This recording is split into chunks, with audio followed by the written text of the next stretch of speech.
Capítulo 4. O ciclo involução-evolução. Observemos agora, de uma forma cada vez mais exata, a visão do fenômeno. Este, em seu conjunto, compreende um ciclo completo de ida e volta, que chamaremos de ciclo. Divide-se esse ciclo em dois períodos. O de descida chama-se involução, e o de subida, ou ascensão, chama-se evolução. Cada período divide-se em três fases, que são espírito, energia e matéria. Apresentam-se nesta ordem sucessiva no período de descida ou involução, e na ordem inversa no período oposto, o evolutivo, que é o nosso. O período involutivo parte do espírito, que representa o estado originário, o ponto de partida de onde se inicia a descida. Enredado no processo involutivo, o espírito sofre uma transformação por contração de dimensões, pela qual, devido à demolição das qualidades positivas do sistema, também ele, espírito, é demolido então até a fase de energia. Continuando na mesma direção, o mesmo processo, chega-se da energia à fase matéria, transformação que é fenômeno já conhecido da ciência moderna. Temos assim, diante dos olhos, as três fases do mesmo período chamado involutivo: espírito, energia, matéria. Exprimindo por alfa a primeira fase, o espírito, por beta a segunda fase, a energia, e por gama a terceira fase, a matéria, este primeiro período pode ser expresso resumidamente dizendo-se que a involução é igual ao processo no qual alfa vai para beta e beta vai para gama. No fim desse período, a substância constituída pela parte que se corrompeu da esfera tudo uno Deus em seu terceiro aspecto, o de filho, inverteu todas as suas qualidades originárias positivas em qualidades negativas. A causa primária produziu assim todo o seu efeito e o impulso da revolta esgotou-se. Neste ponto de máxima inversão dos valores positivos e de máxima saturação de valores negativos no sistema invertido, o processo se detém. Isto em razão da lei de equilíbrio, de proporção entre causa e efeito, porque cada desenvolvimento de forças em relação ao princípio de causalidade é regido por normas precisas. O processo se detém por atrito, sem o qual não se deteria. No seio da ordem, o atrito representa a desordem querendo nascer ali à força. No seio da desordem, o atrito representa a ordem querendo se manter íntegra para não ficar presa ali e ser demolida. O conceito de atrito é uma criação própria do antissistema, que é justamente constituído por uma luta, pois nasceu do conflito entre dois impulsos opostos. Com efeito, no sistema puro não existem atritos, nem mesmo pode-se conceber a existência do conceito de atrito. Em certo ponto, calculável por quem conhecesse o valor dos impulsos de origem e de todas as forças em jogo, o processo se detém, cessando assim a transformação em direção involutiva ou de descida. Nesse momento, tendo-se esgotado o impulso da revolta, permanece em campo apenas o outro impulso, pois não há mais nenhum senão esse maior e fundamental impulso do sistema, que sempre dominou tudo e diante do qual o outro impulso do antissistema é apenas um episódio e uma exceção. Então, embora muito lentamente a princípio, vão retomando a ação os impulsos da ordem. A sua ação, embora ainda seja fraca nesta fase, porque o antissistema encontra-se na plenitude de sua realização, constitui um impulso tenaz e exerce uma pressão constante que acabará por vencer e levar toda a desordem do antissistema de volta ao estado de ordem do sistema, reconduzindo tudo a Deus. De fato, em seu aspecto imanente, Deus permaneceu sempre também no antissistema, esperando que os impulsos da revolta se esgotassem e o processo da queda se detivesse. Chegando esse momento, Deus retoma sua lenta ação de atração para si, como centro. Trata-se de uma ação fundamental no sistema, pois é centrípeta, resultando numa tão grande atração que mantém tudo uno e compacto. Com a revolta, iniciara-se e agira exatamente o impulso contrário, centrífugo, ou de afastamento do centro. Mas agora, tendo o percurso desse afastamento chegado ao seu termo, torna a agir o impulso originário centrípeto, que reabsorve assim lentamente, por meio do movimento em direção ao centro, o movimento centrífugo de afastamento de Deus para o antissistema, reaproximando-se de Deus para voltar ao sistema. É assim que se passa à transformação ou tornar-se no sentido contrário, de saneamento, que tem o seu centro no sistema. Dessa forma, tudo o que havia decaído no polo negativo é reconstruído e fica saneado no polo positivo. Iniciou-se então aquele longuíssimo processo de subida que vivemos hoje e que constitui o segundo período, inverso e complementar, chamado evolução. Enquanto o primeiro período, aquele da queda ou involução, significou a destruição do universo espiritual e a criação ou construção de nosso universo físico, este segundo período, aquele da subida ou evolução, significa a destruição da matéria como tal e a reconstrução do universo espiritual originário.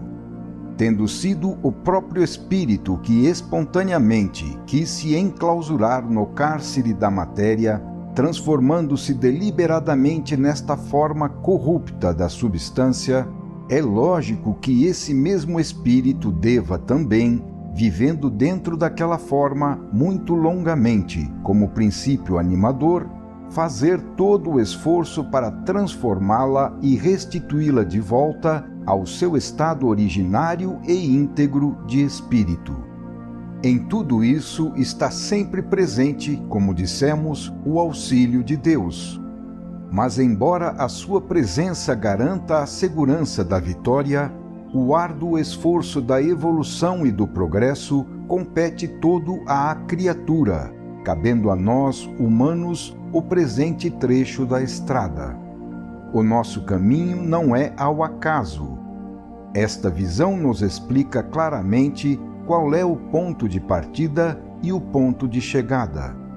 A desordem da queda permaneceu sempre circunscrita dentro da ordem maior do sistema.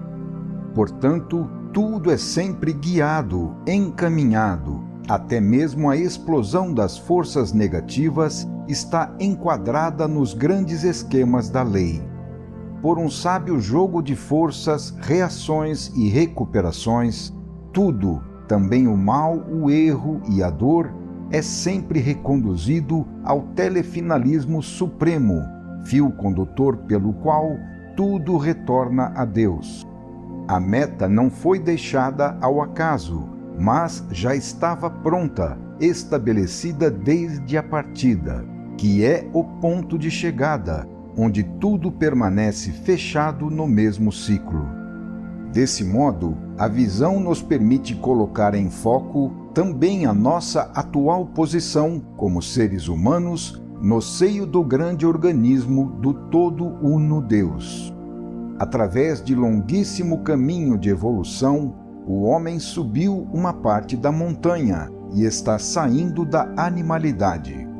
Seu atual esforço é se destacar definitivamente da besta. Ele subiu uma parte da montanha, mas ainda tem muito que subir. Trata-se de reabsorver todas as qualidades do antissistema nas do sistema, de transformar, como dissemos, a ignorância em conhecimento, a materialidade em espiritualidade, a dor em alegria, o mal em bem, o caos em ordem. Esta visão nos diz quem somos, o que já foi feito e o que ainda há para fazer. Ela nos fornece cartazes indicadores ao longo do caminho da evolução para nos indicar a quilometragem, os percursos e a direção. Mais tarde, desceremos ao terreno dos pormenores e das consequências. Continuemos o exame da visão. Observamos o primeiro período do ciclo da revolta, dado pela descida ou involução. Entramos então no segundo período do ciclo, representado pela subida ou evolução. Inicia-se aí o grande fluxo de retorno para reerguer os valores invertidos. Ao contrário de antes, quando o caminho consistia no afastamento de Deus, ele consiste agora numa reaproximação progressiva de Deus. É a própria atração de Deus que estabelece a rota do tornar-se, imprimindo o telefinalismo a todo o processo, a fim de trazer de volta para si tudo que antes se afastara dele. Isso tudo é facilmente imaginável, porque agora a visão refere-se ao nosso universo, cujos conceitos ela toma por base, a começar do contraste entre opostos, a característica mais importante dele. Retomando as mesmas expressões utilizadas anteriormente, em que alfa representa a primeira fase, o espírito, beta representa a segunda fase, a energia, e gama representa a terceira fase, a matéria, este segundo período pode ser expresso resumidamente, dizendo-se que a evolução é igual ao processo no qual gama vai para beta e beta vai para alfa. Então, o ciclo completo do tornar-se de nosso universo pode ser resumido numa expressão sintética, na qual alfa vai para beta, beta vai para gama, gama vai para beta e beta vai para alfa. Dessa forma, numa só expressão, representamos o ciclo completo da queda, com os dois períodos, o de ida e o de volta, o involutivo e o evolutivo, até se atingir novamente o ponto de partida, momento no qual o sistema está reconstituído, a doença foi curada e o episódio termina com o ser rebelde tendo aprendido, mediante uma lição salutar, quão mais vantajoso é para ele manter-se na ordem do que ter de suportar todos os males que derivam da desordem. Desse modo, a lei de Deus terá demonstrado plenamente a sua perfeição, porque soube abranger e resolver em seu seio toda a desordem, tornando a trazê-la para a ordem, seu ponto de partida. Assim, a subida anula a descida e um período absorve o outro, equilibrando todo o ciclo, com o qual a redenção cancela a revolta. Na perfeição da lei estavam calculados pelo pensamento de Deus até os movimentos errados e os desvios das órbitas do sistema, que havia sido dotado de meios que automaticamente fizessem tudo reentrar no itinerário da ordem. Assim, o movimento que se destacou de Deus volta a ele. O movimento errado, provocado pela vontade da criatura, é corrigido e saneado pela vontade do Criador. Explica-se assim, como já dissemos, o significado profundo do conceito de redenção. Então a soma dos dois períodos forma o ciclo completo, feito de um movimento que se fecha, dobrando-se sobre si mesmo, sem nada ter deslocado na estrutura do sistema. No conjunto, tudo volta ao seu lugar. No fim, a correção neutraliza o erro, a expiação reabsorve a culpa. Mas o nascimento do ciclo fez aparecer um conceito novo, o movimento, o transformismo fenomênico, no qual não é possível existir senão como um tornar-se, condição existente somente no ciclo da queda, que é constituída justamente por esses seres imperfeitos, compelidos a correr atrás da perfeição para alcançá-la. É evidente que, se a perfeição reina no sistema, não se pode conceber nele um aperfeiçoamento nem qualquer movimento necessário para alcançá-lo, pois tal fenômeno, como nós o conhecemos, no sentido de um tornar-se, não existe no sistema. Portanto, podemos conceber o transformismo de nosso mundo fenomênico como uma corrupção da imobilidade própria do sistema. Pode-se ver assim a essência de nosso universo, bem como a origem, a razão e o significado dos princípios que o regem. Podemos também ver as causas mais remotas e profundas de sua estrutura atual. O ser encontra-se, assim, encaixado numa posição em que é imprescindível viver em formas sem duração, num mundo onde nada resiste ao tempo, submetido à necessidade de se transformar, preso a uma instabilidade contínua, à qual nada pode escapar. E não haverá paz enquanto não se tiver percorrido todo o ciclo até o seu final. Explica-se com isso a inevitável e fatal necessidade de progredir, assim como a razão pela qual o ser está constrangido a esse esforço pela própria insaciável ânsia contida no fundo de sua alma, que aspira sempre melhorar. O sinal da perfeição perdida está impresso com caracteres indeléveis em nosso espírito, que não a esqueceu e tem fome de reconquistá-la. A insatisfação o instiga e acicata, para constrangê-lo à corrida, queira ele ou não. E assim o ser corre, impulsionado por essa ânsia. Deus o espera no final da corrida, e desde já o convida e o ajuda, abrindo os braços para recolhê-lo em seu seio. A corrida para a perfeição é dura, mas deverá ter um fim. O trabalho é penoso e compete a nós executá-lo, pois foi merecido, mas somos auxiliados e os resultados são nossos.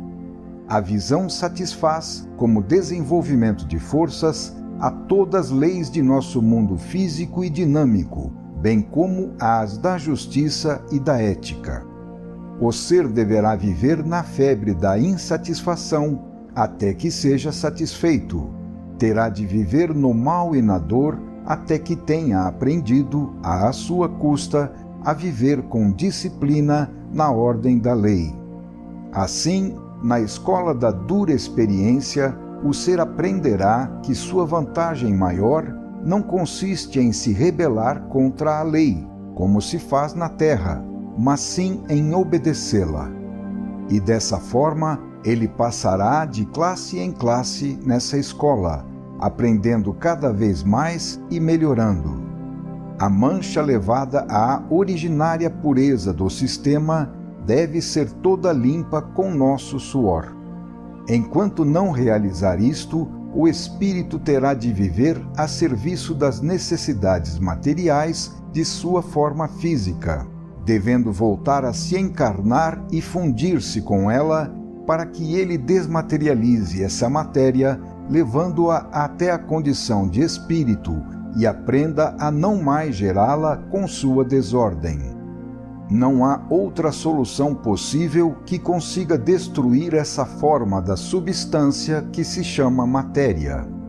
Isto porque a substância é indestrutível, e uma forma dela, como é a matéria, não pode ser eliminada senão quando for transformada em outra sua forma, que neste caso é o espírito. É assim que a matéria só pode ser destruída quando for reabsorvida em outra forma da substância indestrutível, como é o espírito. E isso porque a substância tem apenas 3 formas, das quais não se pode sair. Assim, o significado profundo da evolução de nosso universo é dado por esse conceito de espiritualização, segundo o qual toda a matéria existente deverá desaparecer como tal, por desintegração atômica, e através das formas dinâmicas voltar ao estado original da substância do qual proveio. A contemplação desta visão nos leva à estranha conclusão de que o nosso universo, esse que a ciência estuda e que aceitamos como base da pesquisa para o conhecimento, não representa a criação nem o verdadeiro estado do ser, mas apenas uma condição patológica e transitória de um estado perfeito e definitivo, cuja existência só indiretamente podemos inferir. Essa conclusão implica também que o método de observação e experiência, adotado e aplicado pela ciência aos fenômenos desse universo, jamais poderá nos conduzir ao conhecimento das causas primeiras. Isso não só porque, para reconstruir o plano geral, seria preciso percorrer toda a fenomenologia do universo no infinito do espaço e do tempo, mas sobretudo porque o mundo fenomênico é apenas um derivado corrompido de um estado de perfeição originária bem diferente. A ciência ignora tudo isso e, em suas investigações, considera sólida a realidade dos fatos, ao passo que eles representam uma imagem contorcida e opaca da verdade. No futuro, o homem usará métodos totalmente diferentes de pesquisa. Seu conhecimento é ainda insignificante. Diante de tais problemas máximos, ele nada sabe de positivo. Sua evolução ainda se encontra imersa na fase animal, e ele ignora a fase espiritual que o aguarda. Sua atual posição no caminho da subida, embora já o distancie da pedra, está muito mais distante ainda dos planos espirituais que o esperam. Nosso atual mundo pode ser considerado um composto híbrido, formado em parte por uma estrutura material sobre a qual a vida está se elevando e, assim, realizando seu trabalho de reconstrução espiritual. Somos, por isso, constituídos de uma dupla natureza, feita de 2 termos em contraste, em que lutam o bem e o mal, a luz e as trevas. Nossa unidade é uma conjunção de 2 elementos antagônicos, o passado, que não quer morrer, e o futuro, que quer nascer em seu lugar. Assim, somos feitos de infinito aprisionado no finito, de absoluto fragmentado no relativo, de felicidade que chora na dor, de sabedoria que se tornou ignorância, de vida eterna despedaçada no ciclo das vidas e das mortes. Somos verdadeiramente anjos decaídos. Então, para reencontrar o infinito, vamos acumulando insaciavelmente fragmentos de finito. Tentando nos aproximar da imortalidade, agarramo-nos a esta vida breve e buscamos prolongar a sua recordação com grandes obras. Desmoronou o gigantesco edifício e estamos recolhendo no chão as pedras espalhadas. Experimentando reuni-las umas sobre as outras, já levantamos algumas paredes e prosseguimos cimentando as pedras com lágrimas e sangue para tornar a fazer a nossa bela morada de conhecimento, liberdade e bondade de onde saímos. Estamos cansados e desejaríamos parar, mas acicata-nos o horror do vazio, das trevas, da dor e da morte em que mergulhamos. Queremos viver.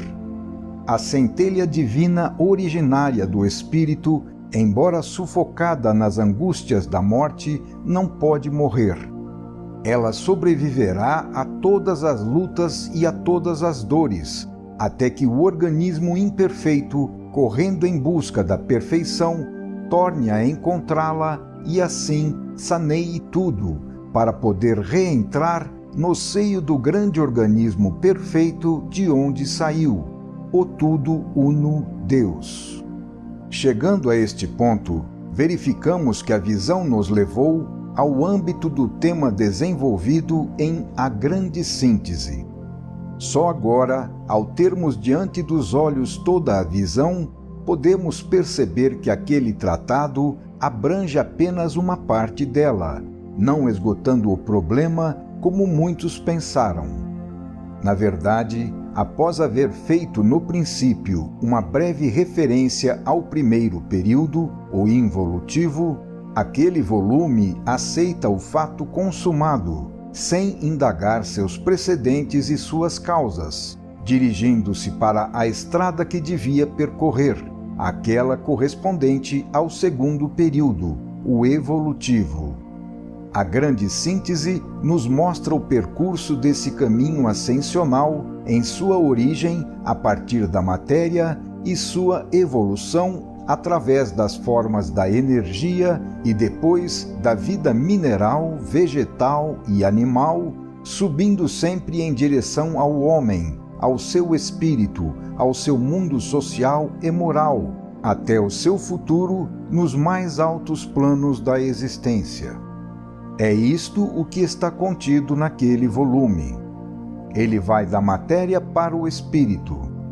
Mas as razões últimas do processo involutivo, evolutivo e da estrutura atual de nosso universo, numa visão completa abarcando o quadro todo e não apenas a segunda metade do ciclo da queda, estão além dos limites que a Grande Síntese se impôs. Mas aquele livro tinha em mira, sobretudo, o homem e seus problemas científicos, sociais e morais. Sua finalidade foi resolver o problema do conhecimento, mas do conhecimento humano, julgado pelo homem como sendo tudo, porque é conhecimento de seu universo, que ele acredita ser tudo. Porém, uma vez registrado o pensamento de A Grande Síntese, a visão se alargou com a contínua maturação do espírito, e o olhar estendeu-se para horizontes mais vastos, levando-me além dos limites de nosso universo, que vai da matéria ao espírito. Então, uma força me arrastou e me colocou diante do pensamento de Deus. Não posso dizê-lo de outro modo, porque foi isso que me aconteceu.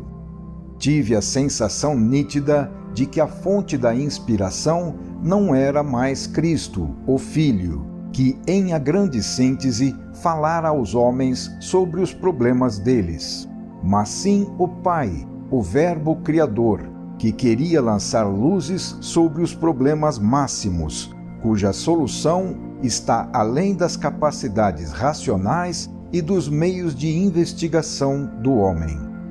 Nasceu assim o volume Deus e Universo, que já não é mais uma síntese científico-espiritual, mas sim uma síntese teológica. Ora, se a Grande Síntese está mais próxima dos problemas humanos que mais interessam à ciência e à vida, e se pôde mergulhar na análise para dela deduzir a síntese, o seu campo, entretanto, não supera os limites de nosso universo. O volume Deus e Universo quis, pelo contrário, ultrapassar esses limites, resolvendo numa visão suprema também os problemas máximos.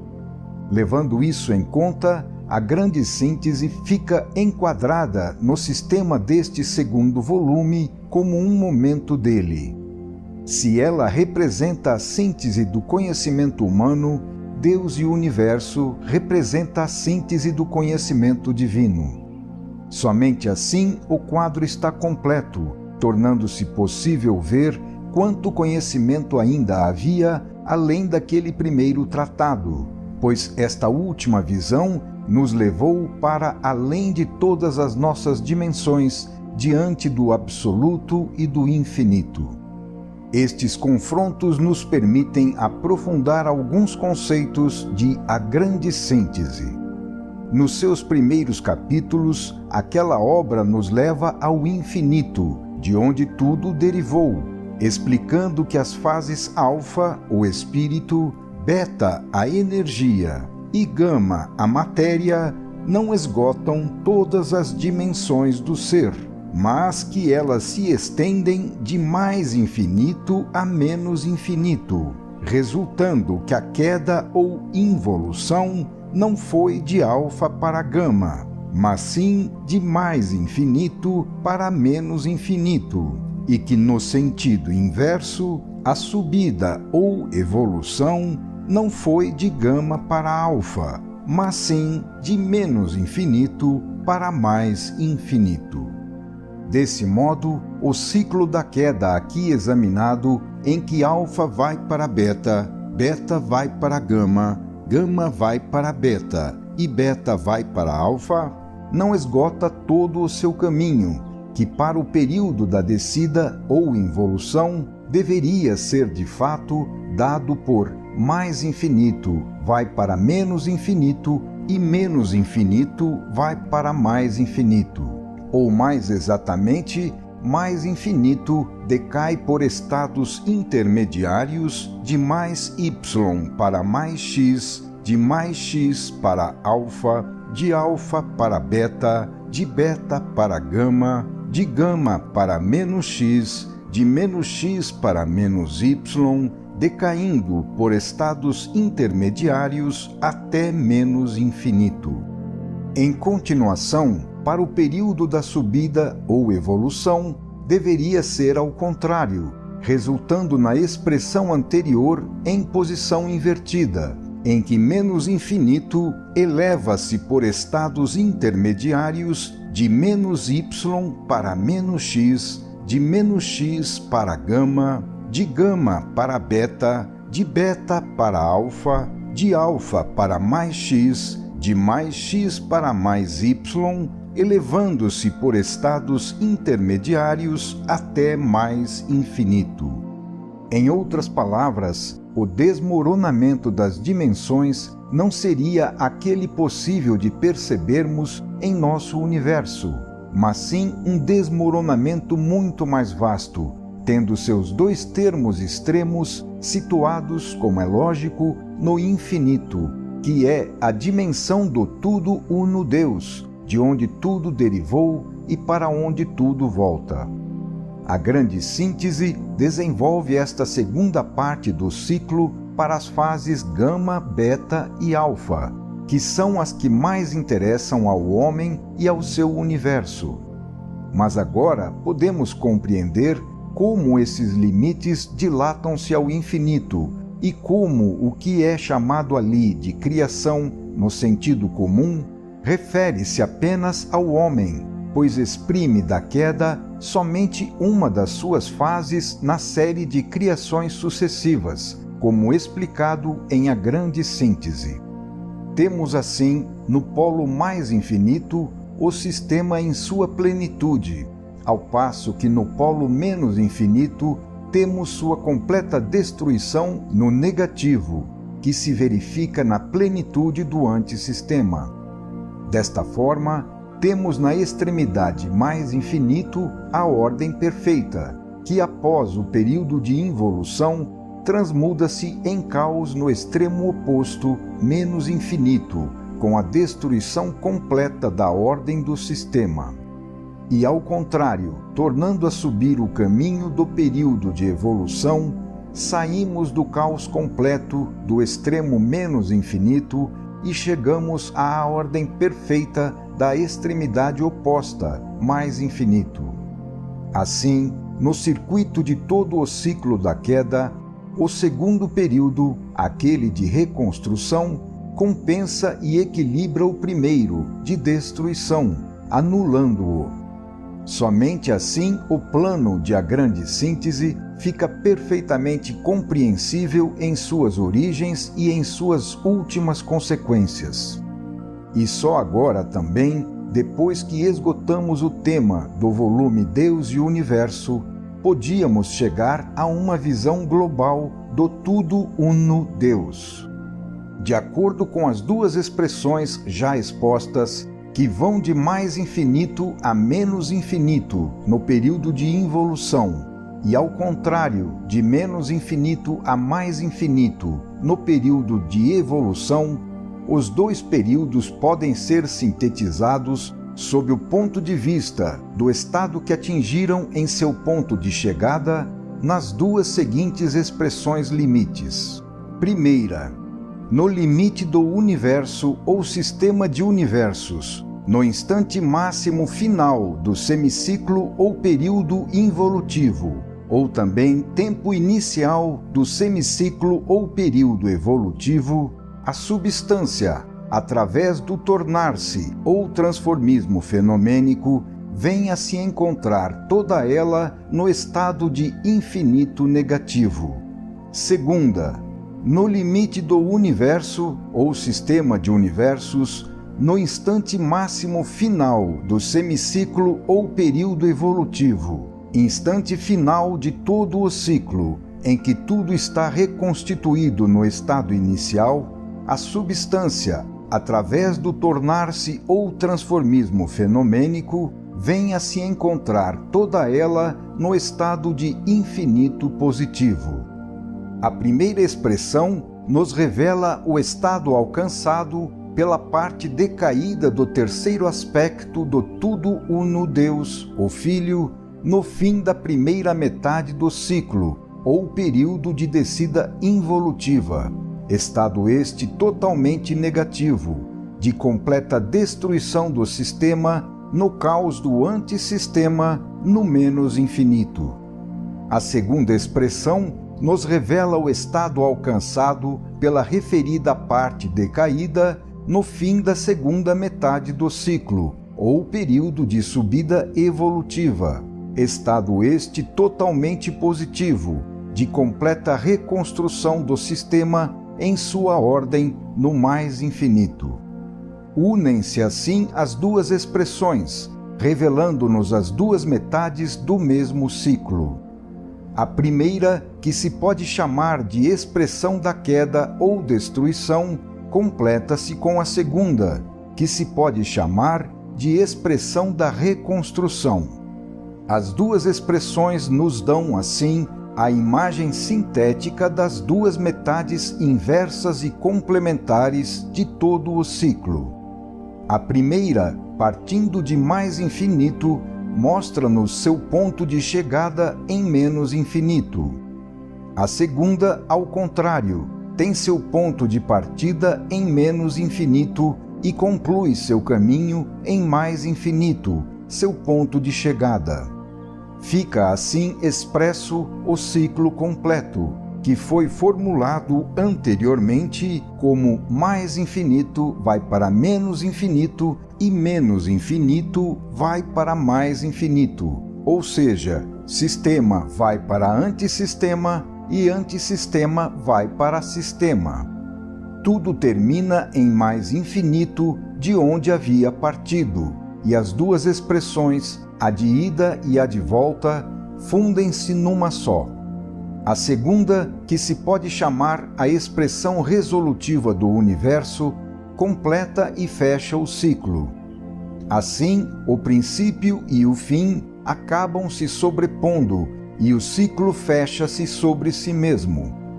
Após este parênteses de imperfeição, a perfeição permanece imutável. Deus sempre é, no antes como no depois, nunca muda nem pode mudar em sua perfeição. Antes de deixar a contemplação desta visão, observemos outro aspecto dela. Já notamos como se reproduzem, nas três fases do procedimento de nosso agir, os três momentos, espírito, energia e matéria, que constituem o ciclo da queda e reconstrução. Toda nossa atividade criadora no trabalho segue estas 3 fases. Primeiro, o pensamento que concebe e projeta a ação. Esta é a fase do espírito. Depois, a vontade que executa aquele pensamento, ou seja, a ação que cria. Esta é a fase da energia, sem a qual o pensamento permaneceria sem atuação. E, finalmente, a forma concreta na qual a ação imprimiu a expressão do pensamento. Esta é a fase da matéria. O primeiro modelo deste fato, que repetimos a cada momento, foi criado pela queda. Podemos, deste modo, ter uma explicação para tudo isso e conhecer a razão profunda do motivo pelo qual a técnica de ação no ser humano tenha assumido precisamente essa forma e não outra qualquer. Mas a visão nos mostra uma correlação ainda maior. Vejamos a correspondência entre os 3 momentos ou aspectos da Trindade, Espírito, Pai e Filho, e as 3 fases do ciclo da queda e da subida. De fato, 3 são as etapas do processo involução ou evolução: espírito, energia e matéria. Em ambos os casos, temos na primeira fase a concepção, na segunda a ação, na terceira a criação realizada. Em ambos os casos, em primeiro lugar, a obra é concebida, depois executada e finalmente realizada na forma desejada. É evidente, portanto, o fato de que no ciclo da queda ecoa o motivo da criação, mas em posição invertida, ou seja, ao invés de se chegar à verdadeira criação dos espíritos no terceiro aspecto da divindade, o Filho, chega-se a uma pseudocriação invertida na matéria, aquela que o homem chama criação. Constituído o primeiro modelo da Trindade, não se pode sair dele, que de fato retorna, permanecendo sempre o mesmo, ainda que invertido. Temos assim uma criação às avessas, que é uma corrupção da substância, uma criação que não é construção, mas destruição, uma criação da qual não nasce o espírito, mas a matéria. De fato, não podemos compreender a fundo nosso universo senão como uma inversão ao negativo da verdadeira criação, a qual, para poder ser logicamente atribuída a Deus, deve ser perfeita e espiritual. Podemos compreender assim a primeira origem da estrutura trifásica do fenômeno da queda e a razão pela qual ela assumiu essa forma. O fenômeno da queda nos mostra a marca recebida do primeiro modelo, a Trindade da Divindade. É assim que, mesmo na queda, o primeiro momento é Alfa, o Espírito, como era o primeiro aspecto da Trindade, a concepção. O segundo momento é Beta, a energia, como era o segundo aspecto da Trindade, o Pai ou Verbo ou ação. E o terceiro momento é Gama, a matéria, como era o terceiro aspecto da Trindade, o Filho ou a criação realizada. O fenômeno da queda, no entanto, embora nos mostre, refletido em sua estrutura, a Trindade do Tudo Uno Deus, ele a revela em posição invertida, que conclui com a destruição ao invés de concluir com a criação. Sendo assim, a Trindade trifásica da queda é apenas uma imagem contrafeita de valores corruptos, bem diferentes daqueles da primeira, a Trindade perfeita. Enquanto o terceiro momento da Trindade perfeita pode ser figurado como uma esfera de luz em que triunfa a lei e o sistema, realizando-se o pensamento e a vontade de Deus, o terceiro momento da Trindade da queda pode ser figurado como uma esfera de trevas, em que triunfa a revolta e o antissistema, realizando-se o pensamento e a vontade de Satã. Com isto, as duas visões contempladas nos 2 volumes, a grande síntese e Deus e o universo, aparecem fundidas numa visão única, dando-nos num só golpe de vista o quadro completo de uma síntese maior, que engloba todo o problema do conhecimento. Com isto, fica esgotado, pelo menos até que cheguem novos fatos espirituais e mais profunda maturação, o atual trabalho inspirativo. A visão apareceu completa em suas linhas mestras. Aqui ela foi observada e registrada. Mudemos agora a engrenagem mental, os métodos de investigação e os pontos de vista. Desçamos dos remotos planos da intuição e retomemos a psicologia dos seres racionais comuns, que observam e duvidam para com ela continuarmos o nosso trabalho. Analisemos com a mente fria, à maneira de positivistas descrentes, os resultados obtidos, procedendo pela lógica pura, desconfiando e controlando em busca de provas. Final do capítulo 4.